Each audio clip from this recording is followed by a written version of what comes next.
Aliens are invading. I was gonna do that with more, like, excitement, but I just really don't feel like it, so XCOM, let's go. In your mind.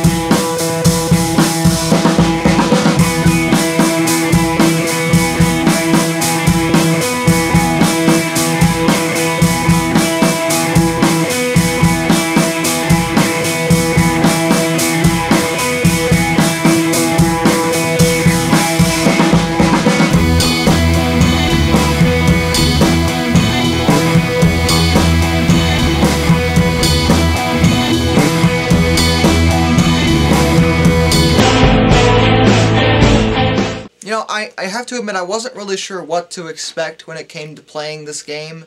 I was interested, but I kept hearing really mixed things about it. Some people really liked it.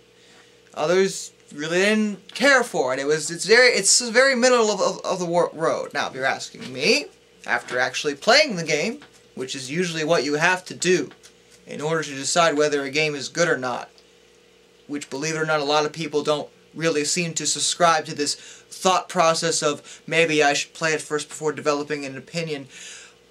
It's pretty good. Yeah, I like it. I mean, you know, it's not the greatest turn-based game I've ever played, but it's good for what it is. It's certainly interesting. It's only got a handful of problems, so I guess it's really hard for me to complain much, but let me tell you what I like about it first. Basically, the game is a squad-based, well, not even squad, I mean it is, but how do I explain this? It's a turn-based strategy game where you control a squad of soldiers of different classes, but you control them individually, so I guess you couldn't say it's squad-based, but it is. It's about tactics and cover really is important. I can't stress that enough. Really, if you're not using cover, you're gonna die a lot.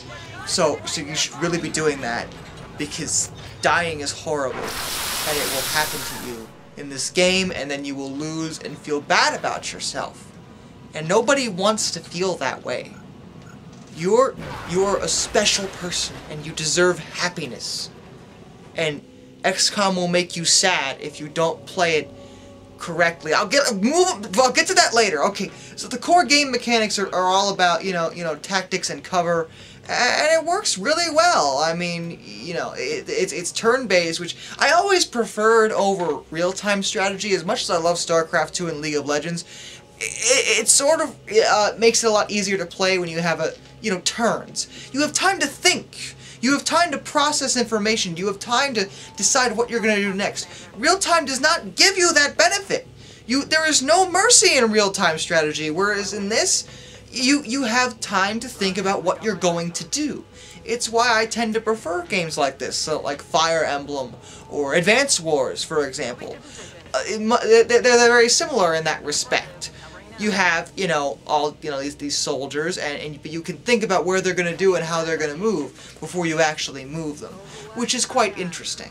In addition, the cover aspect really makes this game feel a little bit more unique, since your movement is always going to be based around where the cover is, and not so much where the enemies are. I mean, obviously where the cover is and where the enemies are, relative is important, but it's really a lot of it has to do with, flanking, and getting around and shooting enemies from, where they're not protected by cover. And really, I really can't stress this cover thing enough. If you're not in cover, you're going to lose. Very simple. The game spells this out very clearly. Squad customization is in-depth enough to keep you interested, and obviously you have a bunch of different weapons to use and upgrade as the game progresses. You move from regular firearms into plasma weapons and things of that nature, making the game feel a bit more unique as the technology improves at your disposal. There's different classes to use, like Assault and Support, which makes the game feel interesting, and you always want a balanced squad. You never want, like, all Assaults or all Snipers. God help you if you have all Snipers, because then you won't have the benefit that all the different classes, have. You want a balanced team. In my personal opinion, you never want to have more than 2 of any class.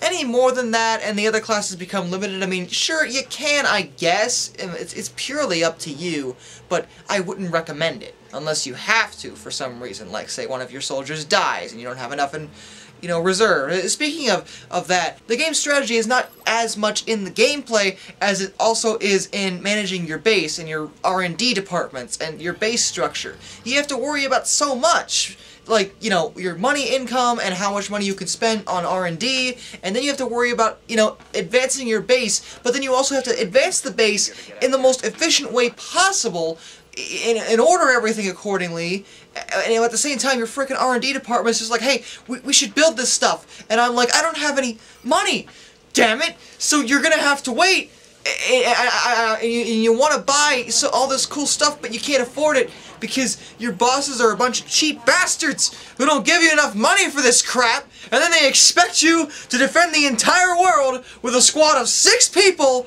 No pressure, guys! It's cool! Alien designs are interesting enough, and different classes make for different mechanics, and you have to, deal with every situation differently. I mean, some, aliens are really easy to take on, face to face, and it's not, as big a deal, whereas some, if you get within 2 steps of them, you're going to die horribly, and then get reanimated as a zombie, because that's not a joke, that seriously fucking happens with one of the alien classes. I freaking hate those things, get them away from me! You can unlock psionic powers in soldiers, which is really freaking cool, and actually kind of broken in some regards, which makes, again, mixes up the core game mechanics. There's different options here. You can play the game how you want, but the one thing I need to stress about this game that I really can't get past, and it makes the game very difficult for me to play, is that you're probably gonna get attached to your soldiers. They all have names and different, countries of origin, and you're gonna start to attach, like, backstories to them, and you're gonna start liking some of them individually, especially if you, name them from your, from your heart, and start thinking about, what they did before they got involved in the XCOM project and all this other stuff, and then they die horribly. And there's no, redos on that. You can't, when they're dead, they're dead. I mean, it's not like, you get incapacitated and leave the field, and then, they're fine for the next mission. No, no, no, no, no. If a soldier dies, they fucking die. And they're done, and they're out. They're just gone. That is really hard to handle sometimes, especially if you get attached to these soldiers. I mean, yes, I know. It's a video game. You shouldn't, think about it too much, but you only have a certain amount of soldiers to work with, and of course you're going to get attached to them as individuals, especially if you, customize them yourself, and then, only to have them die horrifically. And even if you could get past that from an emotional level, from a strategic level, it's really frickin' annoying to lose a soldier, because the soldiers gain more benefits as they level up, and when they level up max, they're really frickin' strong. But if they end up dead, then you're back to square one and have to level up another guy to get up to where that soldier was, which is really, really, really, really annoying. The only real complaint I have blatantly with the game, though, I have to admit, is that the story is just kind of okay. Like, it's just not great. Like, it's alright. It keeps you interested enough, but there's nothing here that's, Shakespeare-worthy. It's just interesting enough to keep you going. But the actual core game mechanics really keep you going well enough. The only other thing I'll mention is that this game does have a tendency to screw you a lot. Because much like many turn-based strategy games, it's based on percentage and chance to hit. Fire Emblem does a very similar thing, as does Advance Wars. The difference here is that I've noticed there's a lot of times where I get completely screwed out of a kill because of percentage luck. What I mean by that is, there are times where I have a 92% chance to hit, and I'll miss. And I'm well aware that yes, you still have an 8% chance to miss, and I understand that makes sense, but that is freaking irritating as fuck, is all I'm saying. But, it's just the nature of the genre, I suppose, so I can't bitch about that too much. And honestly, I would highly recommend XCOM if you're into turn-based strategy games. It's a lot of fun, and, the only real complaint I've heard about it from, like, hardcore fans is that it's too easy and a bit watered down, which, fine, but, if you want a challenge, just play it on the hardest difficulty. It's very simple. I mean, yeah, normal mode isn't exactly, gonna, destroy you in terms of strategic prowess and make it really hard for you to play or anything, but, again, if you really need that much of a challenge, just play on a harder difficulty. I really don't understand why people complain about difficulty anymore. Play it on hard mode, okay? Usually hard mode is plenty difficult. And if it's still too easy for you, then you're either lying or you're just too good for games in general. I don't know what to tell you. And before I forget, this game was also a donation off the Amazon wishlist. I have no idea who sent it, so I can't give credit or thank anybody. I mean I can thank you, whoever you are, but I have no frickin' clue who this was. So there's that. Till next time, this is Darkness, and I bid you all a fond farewell. Roger, Dodger.